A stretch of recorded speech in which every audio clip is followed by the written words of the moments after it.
Welcome back to another video installment in my series about stay-at-home parents and their rights in Florida family court. My name is Emily Calvin. I'm a Florida licensed attorney practicing family law with a specialization in domestic and intimate partner violence cases.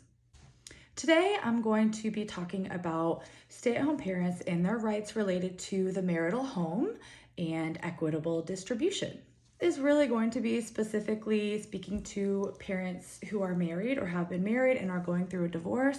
Unfortunately, if there is no marital relationship between the parents, the Florida Family Court is not going to do any division of property in any case involving custody.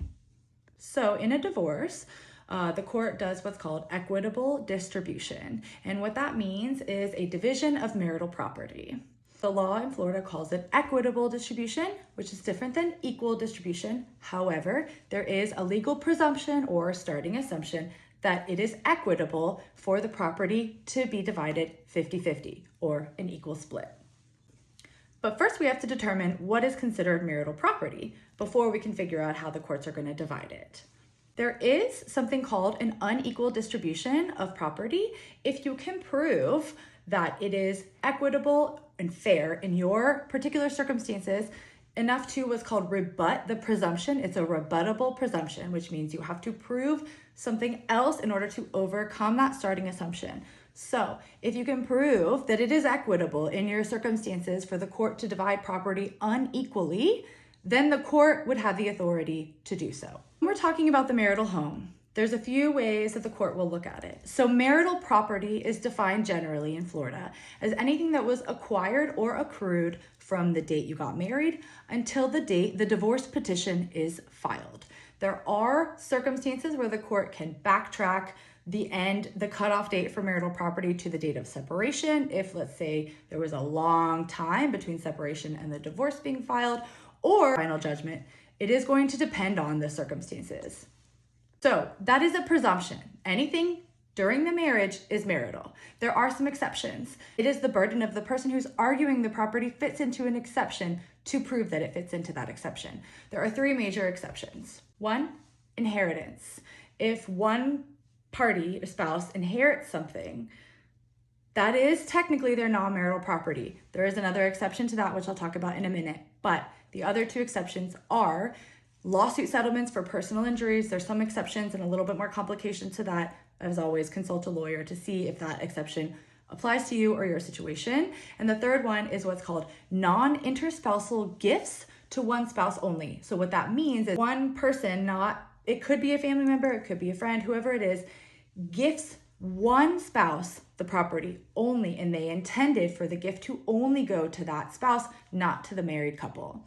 Now, the exception to those exceptions is called co-mingling. So just because a property at one point fit into a non-marital exception doesn't necessarily mean that it's not subject to equitable distribution. If the property was ever co-mingled with marital property, so if the other spouse's name was ever put on the property, marital funds were used to pay the mortgage or to pay for improvements on the home that appreciated the value of the property, that is going to eliminate the non-marital status and make the property marital and subject to equitable distribution so long as it was accrued during the marriage. What if the property was purchased before the marriage by one spouse and then the family lived in the house as if it was a marital home? So in that case, it may be that the property itself is the other spouse's premarital property, but that doesn't mean that you have no rights to anything for the property. What the court's going to look at is how much has the property actively appreciated during the marriage.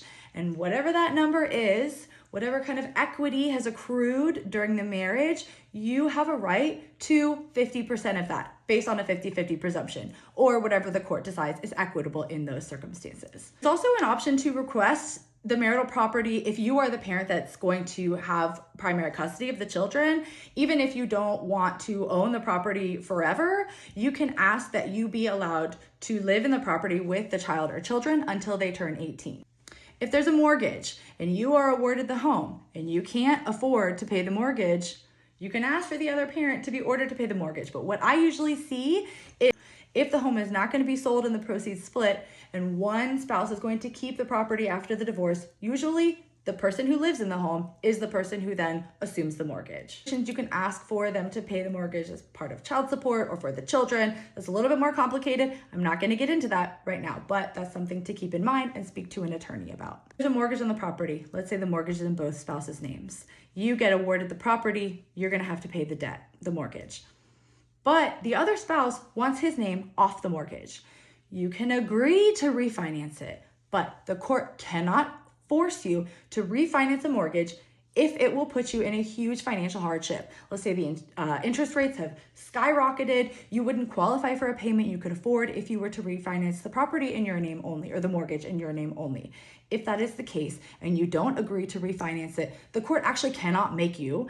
What the court would do is put in an order that you are 100% responsible for the property or for the mortgage, and that you would hold the other spouse harmless if the mortgage ever went to a default. So what that would look like is that, of course, the mortgage company would file a foreclosure against whoever's name is on the debt, but the other spouse who was to be held harmless and not liable for the debt could then go after the spouse who's supposed to be 100% liable for the debt for whatever they were held liable for in the foreclosure. I hope that makes sense. It's a little bit of a complicated process, but hopefully that helps out with some of your understandings of your rights regarding the marital home in a divorce if you are a stay-at-home parent.